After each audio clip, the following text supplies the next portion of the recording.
Sejam todos bem-vindos. Hoje nós vamos apresentar nosso trabalho de seminário de inteligência computacional. Nosso tema é Transformers e Tradução Automática Neural.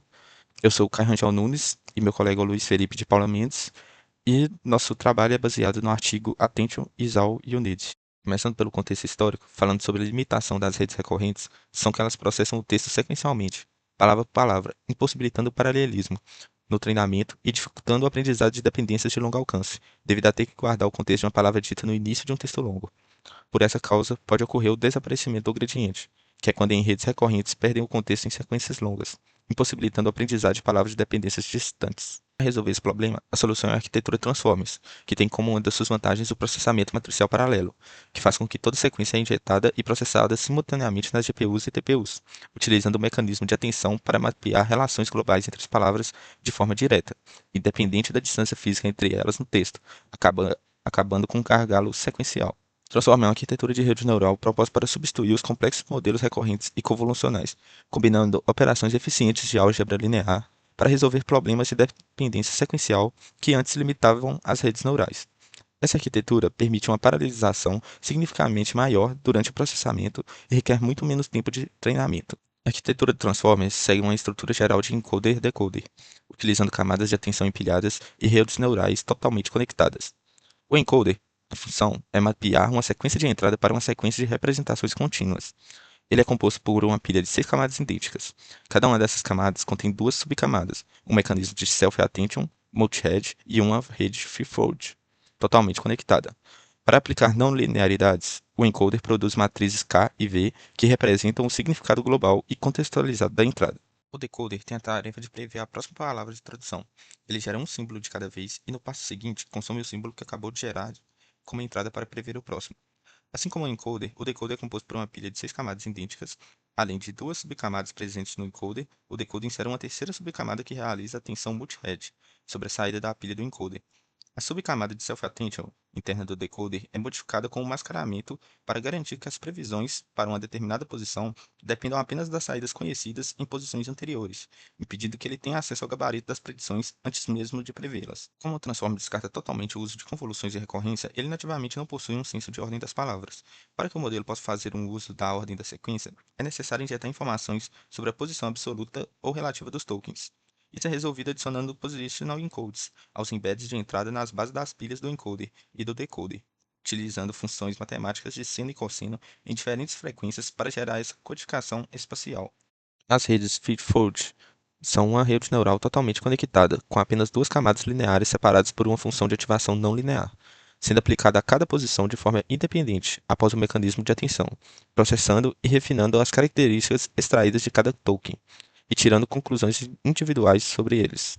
Os ADDs enormes são as camadas que envolvem cada subbloco da arquitetura. Eles somam a entrada original à saída da subcamada, permitindo a otimização de redes neurais profundas ao garantir a estabilidade numérica e fluxo eficiente de gradientes. Mecanismo central. O núcleo do funcionamento do transformer reside em como ele calcula e distribui a relevância entre os dados. E agora falando um pouco sobre as queries, que nada mais é que uma consulta que deve ser feita no contexto de uma frase. A query é a representação da palavra que está focada no momento, buscando entender seu próprio contexto. A key é um conjunto de pares, chave e valor, sendo que palavra na frase possui uma key que descreve quem ela é e que tipo de informação ela carrega. O value é o dado real, o conteúdo semântico da palavra. O multi-head attention, em vez de executar uma única função de atenção, o modelo projeta linearmente as carries, keys e values n vezes, utilizando diferentes projeções aprendidas. Sobre cada uma dessas projeções, a função de atenção é calculada paralelamente. Os resultados são então concatenados e projetados novamente para gerar o valor final.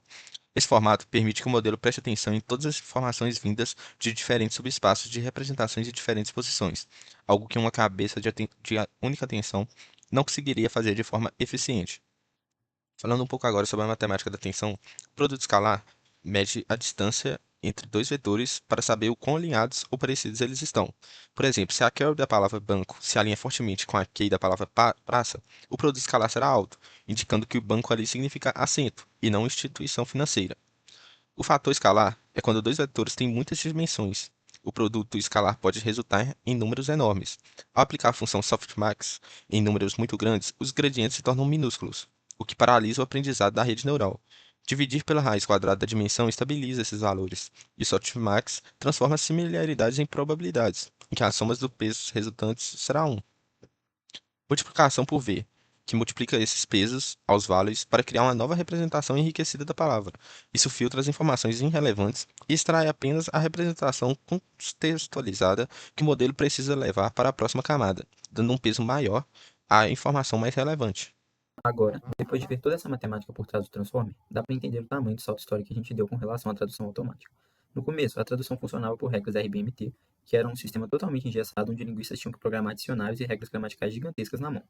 Logo depois, veio a abordagem estatística SMT, que já foi uma evolução porque usava modelos estatísticos probabilísticos para cruzar grandes volumes de texto que já tinham sido traduzidos por humanos. Posteriormente, deu-se início ao uso de redes neurais de verdade, com os modelos sequence-to-sequence baseados em redes recorrentes RNNs, que foi a primeira vez que a IA conseguiu olhar a frase inteira para traduzir de forma mais fluida, mas o grande problema era a lentidão do processamento palavra por palavra. E a grande virada veio em 2017 com o Transformer. Ao eliminar as estruturas recorrentes e usar a atenção pura, ele passou a processar tudo em paralelo. Isso permitiu ao modelo capturar inversões gramaticais complexas e nuances culturais com uma velocidade e eficiência absurda. Agora, para entender como o fluxo de tradução funciona na prática de ponta a ponta, a gente pode dividir o pipeline de tradução nesses 4 blocos que estão na tela. O primeiro passo é a tokenização BPE. O texto bruto que o usuário digita não entra direto no modelo. Ele é quebrado em pedaços de palavras que chamamos de subpalavras ou tokens, e isso é genial porque resolve o problema de palavras desconhecidas. Se o modelo pegar uma palavra nova, ele consegue entender o significado olhando para o radical dela. O segundo passo acontece no encoder depois que esses tokens recebem o positional encoding para o modelo saber a ordem das palavras. O encoder processa todo o texto em paralelo e gera um vetor matemático pesado, cheio de contexto sobre a frase original. No terceiro passo, os dados vão para o decoder, onde acontece a mágica da tradução na camada de cross-attention.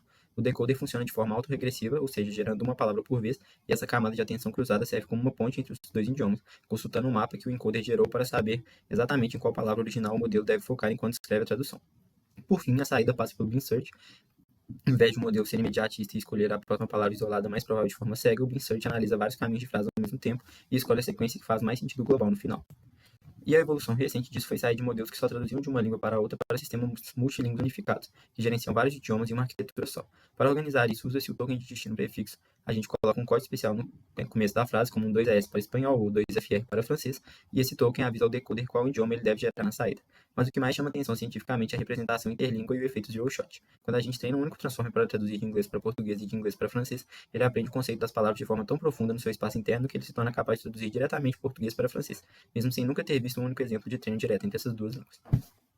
Para mostrar o impacto prático disso, trouxemos 3 casos reais onde o Transformer é indispensável.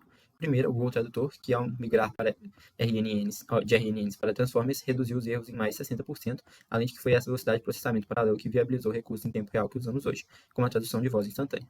O segundo é o DeepL, que é uma ferramenta muito usada no mercado corporativo e jurídico. O mecanismo de atenção deles é altamente calibrado para entender o tom formal e jargões técnicos complexos, e isso é extremamente útil para traduzir patentes, contratos e manuais de engenharia sem que uma pessoa precise reescrever o texto do zero. Já o terceiro exemplo são os catálogos de e-commerce global, como a Amazon e a AliExpress. Eles usam Transformers para traduzir instantaneamente milhões de anúncios e avaliações de usuários. Isso quebra totalmente a barreira do mercado, permitindo que um comprador aqui do Brasil entenda perfeitamente as especificações de um produto postado originalmente em mandarim ou em inglês. Agora, partindo para os desafios e limitações, precisamos apontar os principais gargalos que a comunidade científica ainda enfrenta. Primeiro é o custo computacional quadrático, que chamamos de complexidade ODN ao quadrado. Como o mecanismo de atenção compara cada palavra com todas as outras, o uso de memória da GPU cresce absurdamente rápido se o texto for muito grande. Por causa dessa limitação em memória, o modelo se perde em contextos muito longos, como livros inteiros, gerando as chamadas alucinações, onde ele erra pronomes, gênero ou tom do texto. Além desse, também temos o desafio das línguas de baixo recurso. O Transformer depende de muitos dados para treinar. Idiomas dominantes têm traduções perfeitas, mas dialetos locais ou línguas indígenas têm pouquíssimos dados na internet, fazendo a qualidade cair bastante. E também temos os viés de gênero. O modelo aprende por estatística com base no passado. Então, se nos dados de treino a palavra doctor aparece mais ligada a homens, ele vai traduzir sistematicamente como médico, ignorando o feminino e perpetuando viés culturais dos dados. Para fechar, o impacto do Transformer transcende o escopo da tradução automática. Ao solucionar a limitação do processamento sequencial em 2017, essa arquitetura estabeleceu a base fundamental para o desenvolvimento dos grandes modelos de linguagem modernos, estendendo-se também para a visão computacional e sistemas multimodais. Na tarefa de tradução, o Transformer conseguiu deixar o texto gerado pela IA muito mais natural, quase igual ao que o humano fala, além de permitir criar um único modelo para vários idiomas ao mesmo tempo. As perspectivas futuras da área concentram-se na otimização algorítmica, como o uso de atenção-espaço para mitigar o custo computacional, e também concentram-se em trabalhar para reduzir os viés. E por fim, aqui estão as referências bibliográficas que utilizamos. Agradecemos pela atenção e ficamos disponíveis para discussões e para tirar dúvidas.